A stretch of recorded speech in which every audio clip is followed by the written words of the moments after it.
नमस्कार साथियों, स्वागत है आप सभी का अपने YouTube चैनल पर। हम लोग इस सेशन में बात करने वाले हैं कि जो 16 महाजनपद हैं वो कौन कौन से नाम हैं और उनके बारे में इन डिटेल हम लोग इस पर चर्चा करते चलेंगे। तो सबसे पहले हम लोग आते हैं कंबोज, यानी जैसे आपको एक ट्रिक मैंने बताया था इससे पिछले वाले वीडियो में, तो उसको याद करने का एक तरीका था। एक अवम नाम का लड़का रहता है जो कम गंध वाले जो कुसुम है और कम गंध वाले जो कोका है उसको अपने पाँव से मल कर चल देता है। कहाँ पे चलता है? तो अवंती। यानी हम लोग उसमें देखे थे, ये बहुत अच्छे से ट्रिकली हम लोग उसको याद किए थे। तो सबसे पहले यानी कंबोज पे हम लोग चलते हैं। तो कंबोज वाला जो रीजन है वो अफ़गानिस्तान वाला क्षेत्र है। जो हम दिशा की बात करें तो भारत के उत्तरी दिशा में यानी महाजनपदों में सबसे उत्तर में और पश्चिम में ये कंबोज था। ठीक है, तो कंबोज की राजधानी हम लोग देखते हैं तो हाटक था और राजपुर था। ठीक है, यानी हाटक या राजपुर कंबोज की राजधानी के रूप में हम लोग कंसिडर कर सकते हैं। उसके बाद से हम लोग देखते हैं कि यह महाजनपद जो था घोड़ा के लिए ज़्यादा प्रसिद्ध था, यहाँ के घोड़े बहुत प्रमुख थे। ठीक है, उसके बाद से यह कंबल के लिए भी फेमस था ये जगह कंबोज। उसके बाद से कश्मीर, राजौरी, हजारा के आसपास का ये क्षेत्र पड़ता था कंबोज, जो आज आधुनिक हम लोग देखें तो अफ़गानिस्तान वाले रीजन में पड़ते हैं।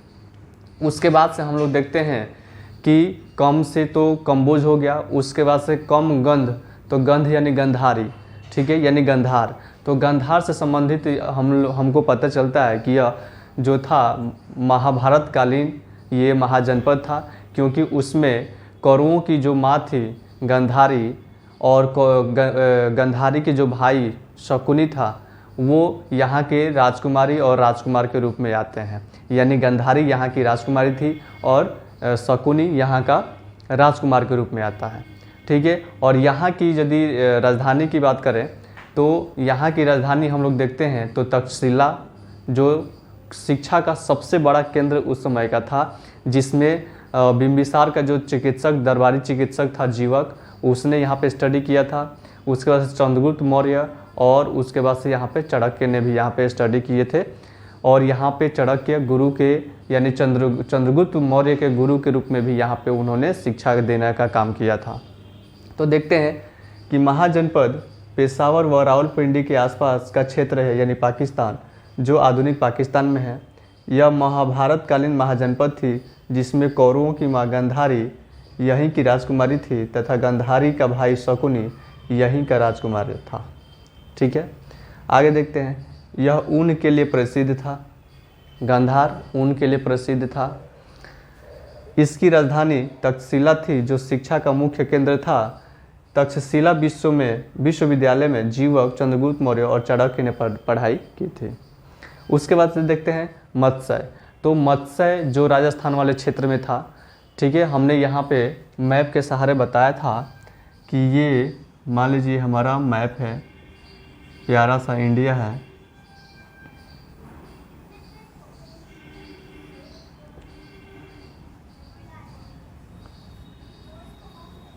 तो हम लोग देखते हैं कि ये वाला रीजन पाकिस्तान था और ये वाला रीजन जो था वो अफ़गानिस्तान था, जिसमें हम लोग देखते हैं यहाँ पे कंबोज हम लोग देखते हैं। तो कंबोज की बात हम लोग ने कर लिया, इसकी राजधानी हाटक हम लोग देखे और राजपुर के रूप में देखे। ठीक है, यहाँ पे हम लोग देखें गंधार जो रावलपिंडी के आसपास है, तो इसको हम लोग पाकिस्तान में कंसिडर करेंगे। उसके बाद से ये राजस्थान वाला जो एरिया है, यहाँ पे मत्स्य जो था, ठीक है, मत्स्य ये एक महाजनपद था। उसके बाद से यहाँ पे दिल्ली वाले साइड में कुरु था, यानी मत्स्य से उत्तर में कुरु था, मत्स्य के दक्षिण साइड में यहाँ पे सूरसेन था। तो इस तरह से हम लोग देखे थे कि कम गंध, ठीक है, कम गंध वाले कुसुम, तो यानी कुरु, मत्स्य, सूरसेन। तो हम लोग बात करते हैं, इसमें हम लोग मत्स्य की बात करते हैं। तो मत्स्य के राजा विराट हुआ करते थे और इन्हीं के नाम पे विराट नगर का स्थापना हुआ, जिसको हम लोग मत्स्य की राजधानी के रूप में हम लोग देखते हैं विराट नगर को। ठीक है, इसमें विराट नगर का जो चर्चा आती है वो विराट का युद्ध से संबंधित भी महाभारत में खूब प्रचलित है कहानी, उसको हम पिछले वीडियो में मैंने उसको बताया है। तो यहाँ पे हम लोग देख सकते हैं कि यह महाजनपद राजस्थान के जयपुर, अलवर और भरतपुर का क्षेत्र आता था। इस महाजनपद के राजा का नाम विराट था। इसके नाम पर ही विराट नगर बना, जो मत्स्य महाजनपद की राजधानी बनी। ठीक है, उसके बाद से आते हैं कुरु। ठीक है, मत्स्य जो महाजनपद था उसके उत्तर वाले साइड से ये कुरु आता था, जो इसकी राजधानी हस्तिनापुर हुआ करती थी। और हस्तिनापुर से आप लोगों को सबसे मतलब पहले पता चल गया होगा कि इसका मतलब कि ये महाभारत कालीन था, यानी यहाँ पे कौरव और पांडवों की चर्चा होने वाली है। ठीक है, तो हस्तिनापुर इसकी राजधानी थी और बाद में ये इंद्रप्रस्थ के नाम से मशहूर हुआ, यानी दिल्ली को पहले इंद्रप्रस्थ के नाम से भी जाना जाता था। देखते हैं, कुरु यह महाजनपद महाभारत कालीन था। इसमें कौरव पांडवों का उल्लेख है। आधुनिक दिल्ली कभी इस महाजनपद का निर्माण करती थी। इसकी राजधानी पहले हस्तिनापुर थी, बाद में इंद्रप्रस्थ हो गया। ठीक है, उसके बाद से हम लोग आगे देखते हैं सूरसेन। तो इसके दक्षिण वाले में हम लोग देखते हैं, ये हो गया सूरसेन। ठीक है, तो सूरसेन हम लोग देखते हैं, तो सूरसेन की राजधानी थी मथुरा, यानी मथुरा वाले रीजन को हम लोग देखते हैं, ये महाजनपद उसके अंतर्गत आता था। उसके बाद से यहाँ पे क्या होती थी, जो सड़कें होती थी टेढ़े मेढ़े रास्ते हुआ करती थी, उसके लिए प्रसिद्ध था। यहाँ के राजा का नाम अवंती पुत्र मिलता है। ठीक है, ये बौद्ध जो महात्मा बुद्ध थे उसके ये समकालीन थे, तो उन्हीं के समय ये का शासक अवंती पुत्र ऐसा मिलता है। उसके बाद से बात करते हैं कौशल की। तो यहाँ पे होता है कौशल, यहाँ पे कौशल नरेश, जिनको श्री राम जी के नाम से जानते हैं, कौशल नरेश, यानी कौशल यानी ये अयोध्या से संबंधित था। तो यहाँ पे गंगा नदी बहती थी, तो गंगा नदी मतलब वहाँ पे होने की वजह से कौशल को दो भागों में, कौशल को यहाँ पे दो भागों में बांटती थी। जो कौशल की राजधानी दो हुआ करती थी। उत्तर वाले क्षेत्र को बोलते थे श्रीवस्ती, यानी कहीं कहीं श्रावस्ती मिल जाता है। उसके बाद से कुशावती हम लोग दक्षिण वाले क्षेत्र को देखते हैं। ठीक है, उसके बाद से हम लोग देखते हैं काशी की बात आती है। तो काशी में हम लोग देखते हैं कि दो नदियों का जिक्र आता है। ठीक है, वरुणा और असी। तो वरुणा नदी और असी नदी को जब हम लोग मर्ज किए तो बनारसी एक नाम निकला, जिससे बनारसी नगर की स्थापना हुई।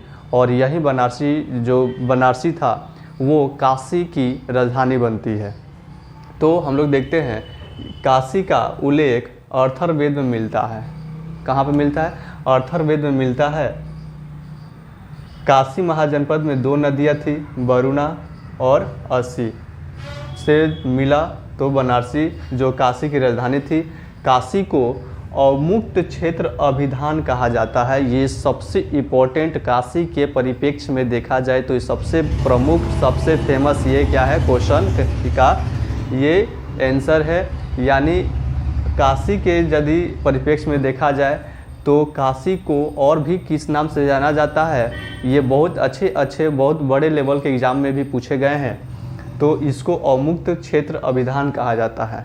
ठीक है, काशी को अवमुक्त क्षेत्र अभिधान कहा जाता है। उसके बाद से उस समय जो काशी थी बहुत ही फेमस थी। उसका वार्षिक आय होता था 1 लाख रुपया, यानी उस टाइम 1 लाख रुपया वार्षिक आय थी इसकी। काशी के संस्थापक 600 ईसा पूर्व से पहले देवदास थे। ठीक है, देवदास। उसके बाद से बात करते हैं पंचाल की। ठीक है, तो पंचाल यह भी एक महाभारत कालीन महाजनपद हुआ करती थी। यानी इसका मतलब यहाँ पे पंचाल जो है वहाँ से पंचाली का जिक्र मिलेगा। यानी पंचाली यहाँ पे हम लोग देख सकते हैं जो पांडवों की पत्नी थी, इनका संबंध इसी महाजनपद से था। पंचाली महाजनपद की दो राजधानी थी। ठीक है, कौन कौन? उत्तर वाले क्षेत्र को अहिर छत्र और दक्षिण वाले क्षेत्र को कामपिल्य। यानी यहाँ पे भी गंगा जो पंचाल था उसको दो भागों में बांटती थी, जिसको उत्तर वाले क्षेत्र को अहिर छत्र और दक्षिण वाले को कामपिल्य कहा जाता था। उसके बाद से हम लोग देखते हैं कि यह महाजनपद जो रुहेलखंड बदायूं और फर्रुखाबाद का क्षेत्र था, गंगा इसे 2 भागों में बांटती थी। ठीक है, उसके बाद से हम लोग ये पूरा देख लिए। उसमें से कितने हुए? कंबोज हो गए, गंधार हो गए, मत्स्य हो गया, कुरु हो गया, सुरसेन, कौशल, काशी और पंचाल। यहाँ पे देख लेते हैं। कौशल हो गया, उसके बाद से यहाँ पे काशी हो गया, उसके बाद से यहाँ पे हो गया पंचाल। ठीक है, ये हो गया पंचाल। कितने हो गए? 1 2 3 4 5 6 7 8, यानी हम लोगों ने 8 महाजनपद को पूरा क्लियर कर लिए और 8 बाकी है, जिसमें से वत्स आता है, वत्स महाजनपद, मल महाजनपद, चेदी महाजनपद, उसके बाद से इधर आता है अवंती, अस्मक, उसके बाद से बिहार में आ जाते हैं अंग सबसे पूर्वी, और उसके बाद से मगध, मगध के उत्तर पूर्व में पड़ता है अंग, तो अंग, मगध और वज्जी। तो हम लोग 8 इसमें क्लियर कर लिए और 8 हम लोग कोशिश करेंगे नेक्स्ट वीडियो में इसको बहुत अच्छे से याद कर ले। तब तक ये 8 बहुत ही छोटा है, बहुत 1-2 बार देखेंगे तो याद हो जाएगा। तो और इसको मैप से देखिएगा तो बहुत ईजिली याद हो जाता है। ठीक है, मिलते हैं नेक्स्ट वीडियो में, तब तक के लिए नमस्कार, जय हिंद।